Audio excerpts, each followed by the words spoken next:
Iran में महंगाई और मुद्रा संकट के खिलाफ भड़के विरोध प्रदर्शन ने हिंसक रूप ले लिया और अब तक कम से कम 62 लोगों की मौत की बात सामने आ रही थी, जबकि 2300 से ज्यादा गिरफ्तारियां भी हुई। Supreme leader Ayatollah Ali Khamenei प्रदर्शनकारियों को आतंकवादी बताते हुए सख्त कार्रवाई करने के संकेत दे रहे हैं, तो वहीं अमेरिकी प्रेसिडेंट डोनाल्ड ट्रंप ने चेतावनी दी है कि अगर ईरान ने लोगों पर गोली चलवाई तो अमेरिका इसका जवाब देगा।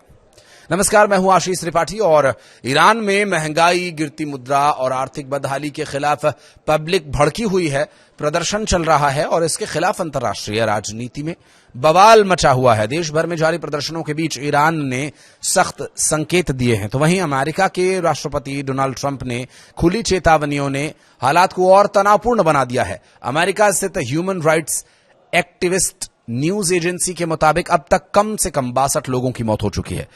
2300 से अधिक लोगों को गिरफ्तार किया जा चुका है।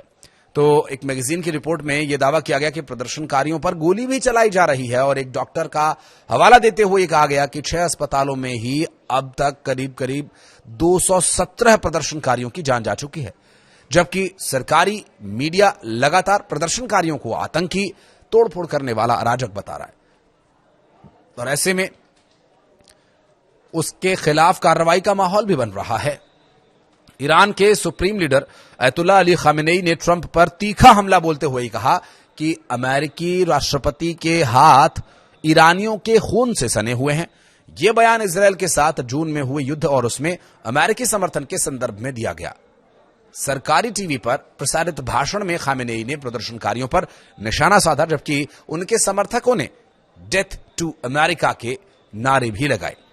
खामेनेई ने कहा कि इस्लामिक गणराज्य खून देकर बना है और वो दबाव के आगे झुकने वाला नहीं है। उन्होंने यहां तक भी दावा किया कि ट्रंप का अंजाम भी उसी तरह से होगा जैसा 1979 में ईरान के शाह का हुआ था। दूसरी ओर ट्रंप ने हालात को लेकर बेहद आक्रामक रुख भी अपनाया हुआ है। उन्होंने कहा कि ईरान बहुत बड़ी मुसीबत में है। ईरान की सरकार के लिए अच्छा यही होगा कि वो प्रदर्शनकारियों पर गोली चलाना शुरू भी ना करे, नहीं तो अमेरिका भी गोली चलाएगा।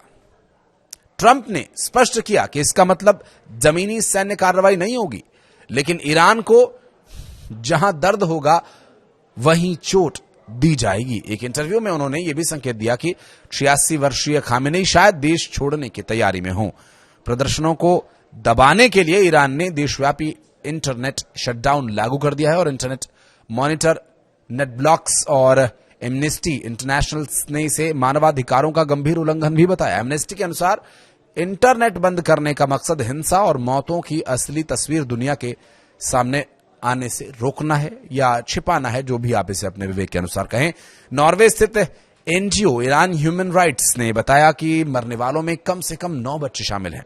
इस बीच भारत ने भी स्थिति पर करीब से नजर बनाए रखने की बात कही है। विदेश मंत्रालय के प्रवक्ता ने बताया कि ईरान में करीब 10,000 भारतीय नागरिक और भारतीय मूल के लोग रहते हैं, जिनकी सुरक्षा को लेकर एडवाइजरी जारी की गई है। तेहरान समेत कई बड़े शहरों में हजारों लोग सड़कों पर उतर करके तानाशाह मुर्दाबाद जैसे नारे लगा रहे हैं और यह प्रदर्शन साल 2022-23 में महसा अमीनी की मौत के बाद हुए आंदोलनों के बाद सबसे बड़ा आंदोलन माना जा रहा है। साल 1979 की इस्लामिक क्रांति के बाद सत्ता के लिए यह सबसे बड़ी चुनौती के रूप में भी देखा जा रहा है।